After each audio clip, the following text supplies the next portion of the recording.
nama saya Loving Yudhistira. Hari ini saya akan menjelaskan tentang karya 3 dimensi. Nah, di sini ada konten yang bakal saya bahas ya. Ada 5. Yang pertama itu ada sejarah. Jadi materi yang saya dapat itu patung Buddha tidur. Yang pertama itu ada sejarahnya, ada deskripsi atau penjelasannya. Yang ketiga tahun pembuatannya. Yang keempat lokasi. Yang kelima nilai seni atau estetika. Yang pertama, sejarahnya patung Buddha tidur. Patung Buddha tidur itu dibuat pada tahun 1993 oleh Y.M. Priyanadi Mahatera. Pengrajinan patung Buddha tidur ini tuh dibuat dengan seluruh bagian patungnya itu dilapisi oleh cat warna kuning kemasan, sedangkan di bagian bawah patungnya itu terdapat relief-relief yang menggambarkan kehidupan Buddha Gautama, hukum karma pala dan hukum tumimbal lahir. Jadi patung Buddha tidur ini tuh asalnya dari Trowulan. Nah, kalau bisa dilihat kan emang bentuknya itu kayak dia tiduran gitu. Nah, badannya itu tuh semua badannya full dicat sama warna kuning kemasan. Terus kalau untuk di bawah patungnya, kayak misalkan di kaki-kakinya itu ada relief-relief yang menggambarkan kehidupan Buddha Gautama. Terus yang kedua itu penjelasannya atau deskripsinya. Buddha tidur yang sering disebut Sleeping Buddha adalah sebuah patung besar yang terletak di area Mahavihara Majapahit, tepatnya di Desa Pejijong, Kecamatan Trowulan, Kabupaten Mojokerto. Jadi lokasi untuk di Indonesia, Buddha tidur tuh ada di Kabupaten Mojokerto. Tempatnya yang terletak di tengah-tengah perkampungan yang khas dengan nuansa pedesaan yang tenang, menjadikan tempat ini begitu teduh dan damai.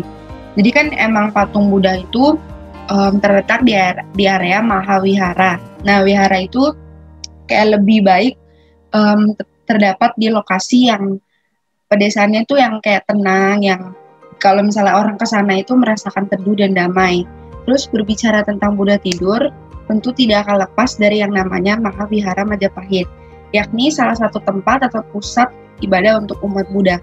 Jadi kalau kalian ke Sleeping Buddha ini tuh bukan untuk melihat doang, tapi kalian bisa ke wiharanya dan bisa mengikuti pujanya. Terus ada masih lanjutannya. Sebelum dibentuknya Mahavihara ini, dibentuklah Yayasan Keagamaan Buddha yang bernama Lumbini pada tahun 1985. Setelah terbentuknya yayasan tersebut, tepatnya pada tahun 1987, maka dibangunlah Mahavihara Majapahit. Jadi sebelum Wihara Majapahit itu ada kayak langkah-langkahnya dulu. Yang pertama itu pada tahun 1985 dibentuk yayasan yang bernama Lumbini untuk keagamaan Buddha ya, khusus Buddha. Terus setelah udah dibentuk yayasan tersebut, baru dibentuk Wihara Majapahit pada tahun 1987. Terus selang 2 tahun, tepatnya pada tanggal 31 Desember 1989, pembangunan Mahavihara Majapahit diresmikan oleh Suharto selaku Gubernur Jawa Timur kala itu. Jadi udah dibuat Wihara Majapahit ini itu belum diresmikan sama Gubernur Jawa Timur. Nah, selang 2 tahun itu baru diresmikan. Jadi fungsi Mahavihara Majapahit sendiri adalah tempat beribadah bagi umat beragama Buddha, dan alasan dibangun di tempat itu karena mengambil dari historis kerajaan Majapahit, yaitu di Mojokerto, tepatnya di Trowulan. Jadi kenapa Wihara Majapahit itu dibentuknya di sana ya, di lokasi situ, kenapa? Karena alasannya itu di tempat Mojokerto, tepatnya di Trowulan itu ada historis-historis pada zaman dulu tentang kerajaan Majapahit. Terus Wihara Majapahit ini tuh tempat untuk beribadah bagi umat beragama Buddha. Terus pada tahun 1993 dibangunlah patung Buddha tidur atau Sleeping Buddha dan mendapat penghargaan dari Museum Rekor Indonesia (MURI) sebagai patung Buddha tidur terbesar di Indonesia pada tahun 2001 dengan ukuran panjang 22 meter, lebar 6 meter dan tinggi 4,5 meter. Jadi kan pada tahun 1987 itu dibentuk Wihara Majapahit. Terus tahun 1989, tepatnya pada tanggal 31 Desember itu diresmikan. Nah, pada saat itu tuh cuma ada Wihara Majapahit doang, belum ada Buddha Sleeping. Nah, pada tahun 1993 baru dibangunlah patung Buddha Tidur sebagai patung terbesar di Indonesia pada tahun 2001. Bisa dilihat ya, panjangnya aja 22 meter, lebarnya 6 meter, dan tingginya 4,5 meter. Meskipun fungsi utamanya itu sebagai tempat ibadah, namun pihaknya welcome bagi siapa saja yang ingin berkunjung ke Buddha Tidur. Seperti yang dilakukan salah satu pengunjung Solikin yang mengaku jika kedatangannya ini hanya untuk wisata. Jadi untuk yang non-Buddhis, kan pasti mikirnya Wihara Majapahit ini khusus untuk agama Buddha. Jadi kita nggak bisa ke sana buat melihat Buddha Tidur atau Sleeping Buddha. Tapi ternyata itu salah, kita bisa ke sana karena pihak yang membentuk Sleeping Buddha ini tuh welcome aja untuk semua agama. Jadi kayak misalnya kita mau ke sana cuma untuk wisata itu boleh, karena ada satu orang atau salah satu pengunjung Solikin ia mengaku kalau misalnya ke sana itu kedatangannya untuk wisata, untuk melihat Sleeping Buddha. Terus tahun pembuatannya, patung Buddha Tidur ini dibentuk pada tahun 2011. Gak lama setelah itu Mahavihara Majapahit dibangun oleh Bante Priyanadi pada tahun 1989. Patung ini memiliki panjang yang tadi ya sama. Jadi patung Buddha Tidur ini dibangun pada tahun 2011. Terus nggak lama setelah itu Mahavihara Majapahit ini dibentuk oleh Bante yang cukup terkenal pada tahun 1989.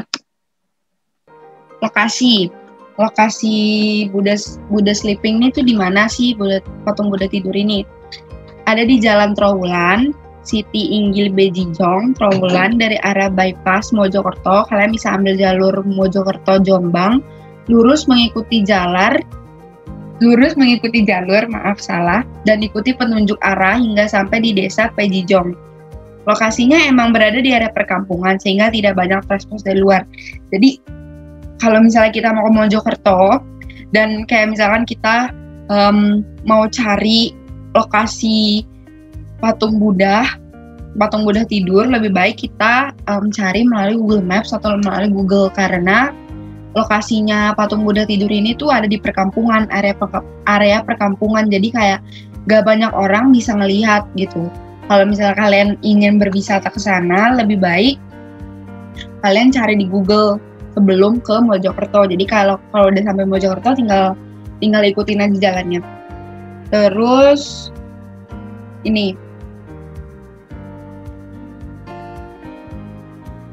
patung, ada typo, maaf ya. Patung ini dicat emas mengkilap. Bisa dilihat tadi yang pertama ya. Kita akan membahas tadi udah pembuatannya, penjelasannya, terus lokasi, terus sekarang yang terakhir ya, kita akan membahas nilai seni atau estetika. Maaf saya nggak nulis judulnya ya, saya lupa. Jadi patung ini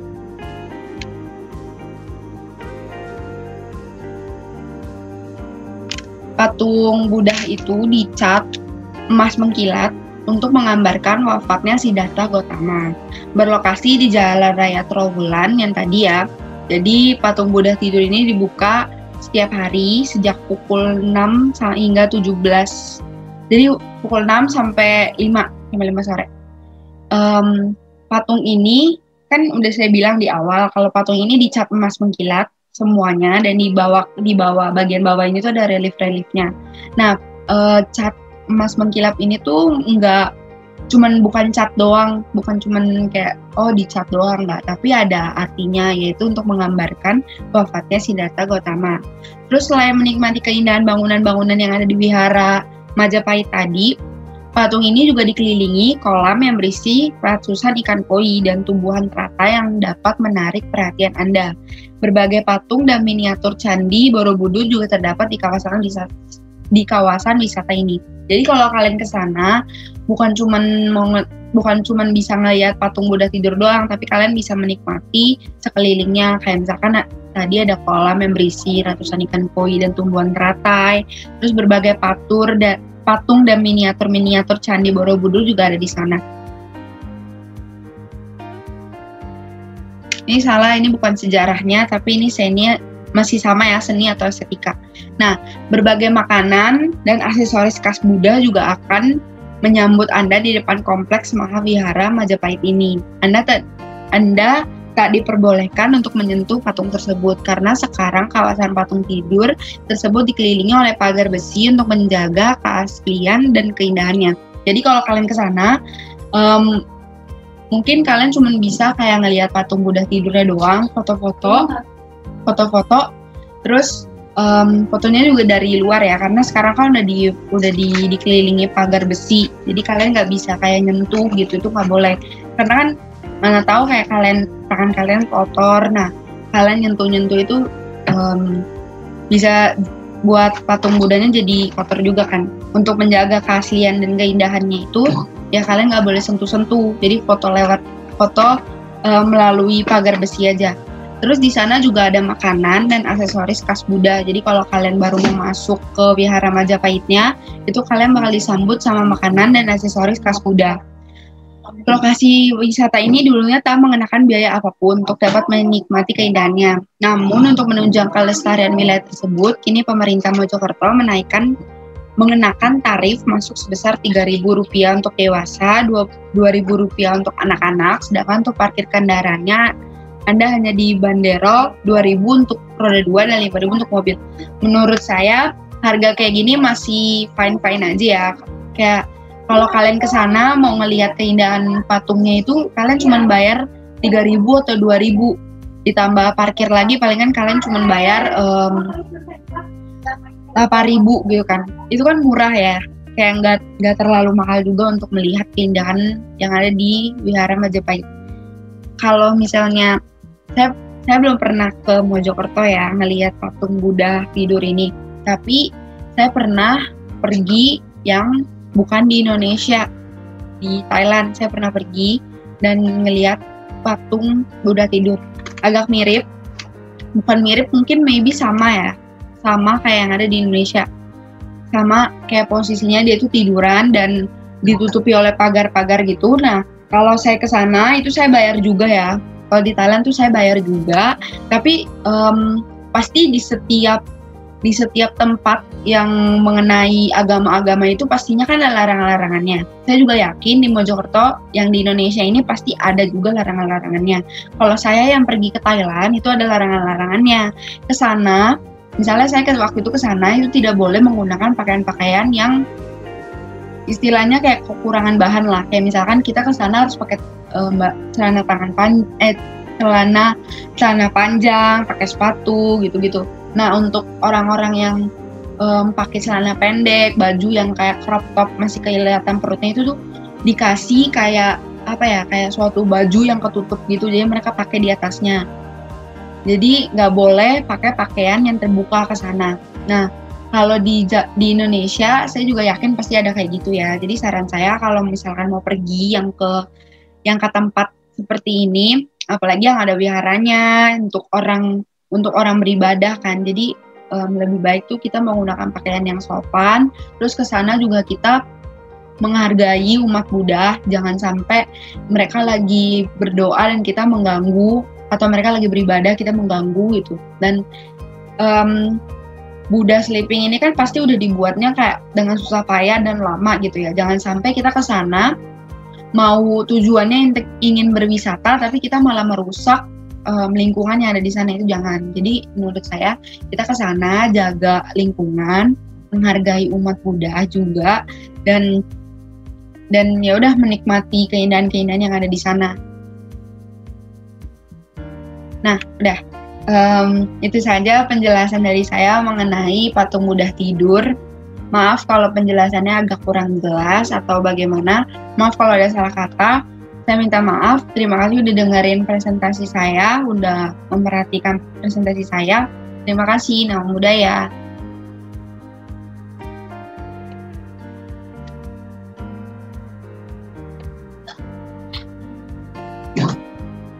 Oke.